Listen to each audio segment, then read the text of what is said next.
and Waweru are standing by with the conversation there.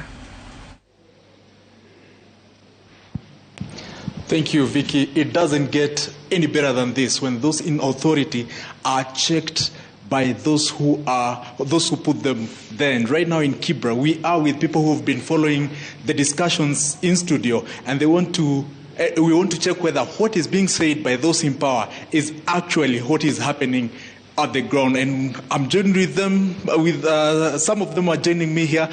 Excuse me, sir, karibu sana.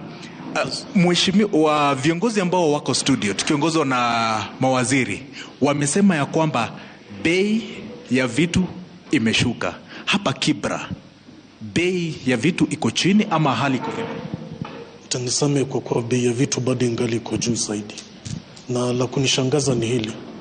Swali lile mimi huwa najiuliza ni kulikuwa na bilateral agreement katikati ya mataifa ya Kiarabu na serikali ya Kenya kuhusu ununuzi wa mafuta, na tuliambiwa ati shilingi ya Kenya itashuka itakuwa chini ya shilingi 120, lakini leo imefika 150.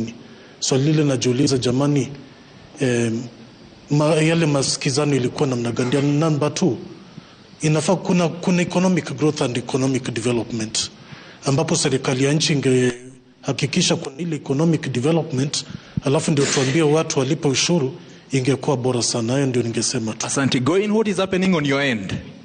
Well, in studio we have Cabinet Secretary for Cooperatives, Simon Chelugui, and one of the issues you expect him to talk about, of course, is the Hustler Fund. And here are a number of young people that are here. Je, unafahamu mkopo huo ama hazina hiyo mkopo ya Hustler Fund, umenufaika nayo ama maoni yako ni yapi? Mi kwa kusema tu sijanufaika, kwa sababu tukienda kuclaim hiyo mambo ya Hustler Fund hizo zingine unaambiwa hujakuwa qualified,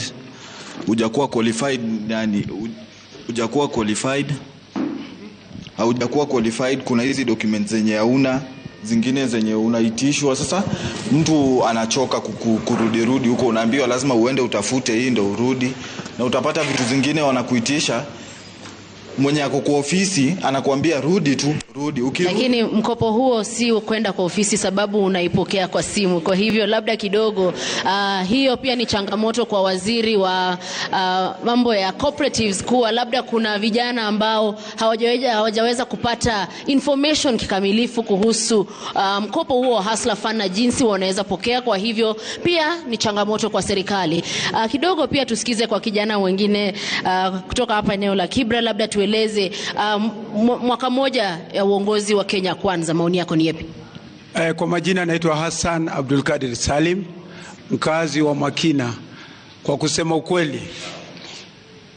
kusema ukweli hakuna kitu mimi nimeona serikali imefanya, kwa sababu wakati rais anaingia kwa usukani alitupea mambo kama 7. Vijana mutapata kazi, wamama wa mboga mutainuliwa.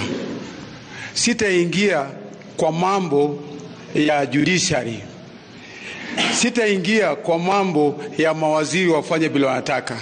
Nitafuata katiba. Ukiona CAS wamekuwa 50, hiyo ni against katiba. Ukiona vijana wengi kwanza wa bodaboda walikoko na hope, walipewa hope mpaka mtu anaona rais akiingia hivi dunia ameokoka. Lakini imekuwa tabu ni mingi hata kushinda wakati wa Uhuru Kenyatta. Zamani wakati wa Kibaki na wakati wa Uhuru Kenyatta kulikuwa na kitu inaitwa subsidies. Mambo ikiwa ngumu, serikali inatoa nusu na ingine kwa ile ushuru yetu nusu, mambo inakuwa rahisi. Petrol wakati Uhuru alitoka ilikuwa ni 159, sasa inaingia 200. Maisha juu chini iko juu sana na inatuumiza. Asante sana. Na kabla Waweru, I hand over to you, labda kidogo tusikize kutoka another gentleman from here. There are a number of issues that have been discussed by the cabinet secretaries that are in studio, and we've seen that they have talked about the cost of living. Prices have gone down. As a Kenyan and as a possibly tax-paying Kenyan, 1 year later, what do you feel about the fifth administration's term in office? My name is George Ambunya, resident here in Kibra. I think it's upside down.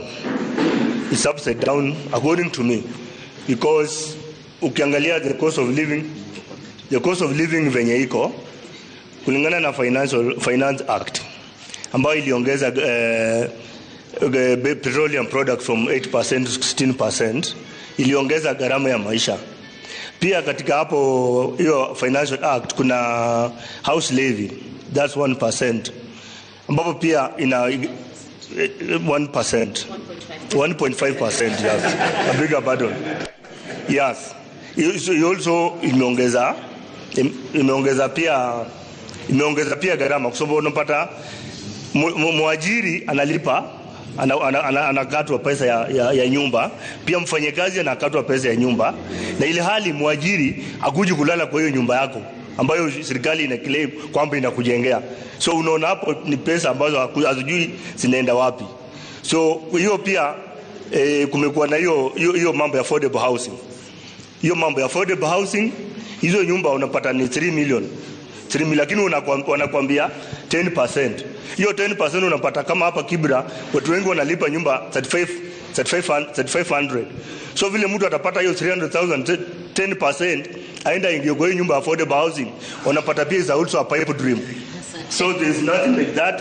Alafu pia kuna mambo ya corruption. Yes. They are fighting corruption. Asante. Asante. Their huduma number. Ruhusu wenzetu pia wachangie. Another thing ambayo inakula 1 billion. So na priority and waste of funds. Asante sir, thank you very much. Waweru, labda kidogo kabla turejee studio, back to you on the other side. Nina mwenzangu hapa Shila, kwa dakika moja tu Shila. Unaniambia kwamba umekuwa ukifuatilia sekta ya kilimo. Je, unaweza sema ni mambo yepi yametokea ambayo yamekuwa ya manufaa zaidi hasa kwa wanaoishi mjini mkuu? Kwa majina anaitwa Sheila Kihima. Ni kiongozi katika mrengo wa Kenya Kwanza. Nitasema hivi, tumekuwa tukiangazia maneno ya cost of living imekuwa juu. Yes, tujakataa. Wakati Mheshimiwa William Samuel Ruto alichukua uongozi, maisha ilikuwa juu. Lakini wakati aliingia, alipromise kurevive sekta ya agriculture. Akijua akirevive sekta ya agriculture, tutapata chakula, vitu zitashuka. Yeye ndio kiongozi wa kwanza ama president wa kwanza kushukisha mambo ya mbolea. Yeye ndio kiongozi wa kwanza ama president wa kwanza kuangazia zile viwanda ambazo zilikuwa zimeanguka kama Mumias Sugar Company. Kwa hivyo as we speak, alisema atashukisha bei ya unga, na right now tumeanza kuona katika maduka zetu unga imefika 150. Congratulations Mheshimiwa. Asante sana. Neno ingine ndio inchi ikuwe stable ama economy ikuwe stable, lazima security issues ihandoliwe vizuri. Regime ya Kenya Kwanza imekuwa ikihandle mambo ya security through Mheshimiwa Kindiki, na hatujakuwa na malumbano na tumeona tuko na amani. Health sector, KEMSA ilikuwa no go zone, lakini tangu Mheshimiwa William Samuel Ruto aingie, alileta kifagio madamu wetu Nakumiza heko kwake, amefagia KEMSA, na saizi tunapata madawa katika hospitali zetu. Asanteni sana. Thank you so much. That is what we are all about here. Listening to what Mwananchi is saying and linking it up with what is happening in our studio. And we are about to hand it over to someone who is doing exactly what we are doing here in Kibra. And we are joining Jael and Lincoln. What is happening on your end, ladies and gentlemen?